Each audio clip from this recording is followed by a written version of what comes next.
في مواقف تصير معانا في كل عيد، ومهما حاول الشخص إنه يتجنبها إلا إنه يطيح فيها. ومنها إن خروف العيد ينحاش، وهذا من أكثر المواقف اللي تتكرر عندنا. مسكة مسكة لا ينحاش. يلا يلا وراه. وبعد من المواقف اللي تصير معانا وقت المعايدة، دائما يجي الشخص اللي يحب يصعب عليك أمور المعايدة. هلا، كل عام وانت بخير، من العايدين ومن الفايزين ومن السالمين ومن الغانمين. ها الحين انت ايش خليت لي عشان ارد عليك؟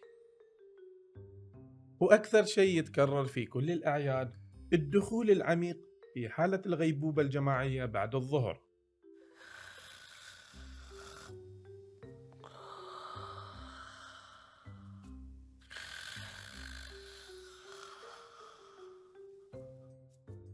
هذه المواقف صفة مميزة يتميز فيها يوم العيد، وكل سنة نشوفها.